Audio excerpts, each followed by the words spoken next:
Any of them, I look away. But in the life she leads, the lives, two more than I've got. Her husband rounded the corner a moment ago, just past noon, not long after his wife pressed the front door shut, contractor in tow. This is an aberration. On Sundays, Dr. Miller returns to the house at 3:15 without fail.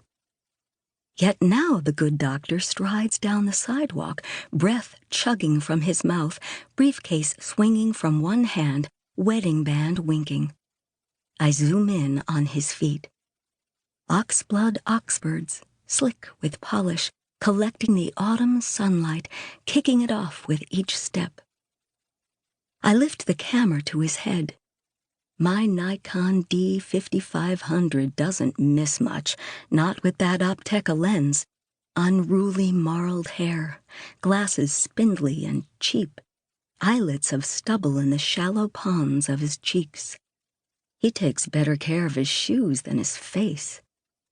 Back to number 212, where Rita and the contractor are speedily disrobing. I could dial directory assistance, call the house, warn her. I won't. Watching is like nature photography. You don't interfere with the wildlife. Dr. Miller is maybe half a minute away from the front door. His wife's mouth glosses the contractor's neck, off with her blouse. 4 more steps. 5, 6, 7, 20 seconds now at most. She seizes his tie between her teeth, grins at him. Her hands fumble with his shirt. He grazes on her ear. Her husband hops over a buckled slab of sidewalk. 15 seconds. I can almost hear the tie slithering out of his collar. She whips it across the room. 10 seconds. I zoom in again, the snout of the camera practically twitching. His hand dives into his pocket, surfaces with a haul of keys. 7 seconds. She unlooses her ponytail, hair swinging onto her shoulders. 3 seconds. He mounts the steps. She folds her arms around his back, kisses him deep. He stabs the key into the lock, twists.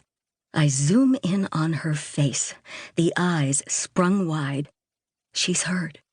I snap a photo. And then his briefcase flops open. A flock of papers bursts from it, scatters in the wind. I jolt the camera back to Dr. Miller, to the crisp shoot his mouth shapes. He sets the briefcase on the stoop, stamps a few sheets beneath those glinting shoes, scoops others into his arms. One tearaway scrap has snagged in the fingers of a tree. He doesn't notice. Rita again. Plunging her arms into her sleeves, pushing her hair back, she speeds from the room. The contractor, marooned, hops off the bed and retrieves his tie, stuffs it into his pocket. I exhale, air hissing out of a balloon. I hadn't realized I was holding my breath. The front door opens. Rita surges down the steps, calling to her husband. He turns. I expect he smiles. I can't see. She stoops, peels some papers from the sidewalk. The contractor appears at the door, one hand sunk in his pocket, the other raised in greeting. Dr. Miller waves back.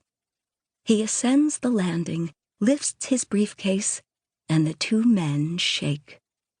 They walk inside, trailed by Rita. Well, maybe next time. Monday, October 25. 2. The car droned past a moment ago, slow and somber like a hearse, taillights sparking in the dark. New neighbors, I tell my daughter. Which house? Across the park, 207. They're out there now, dim as ghosts in the dusk, exhuming boxes from the trunk.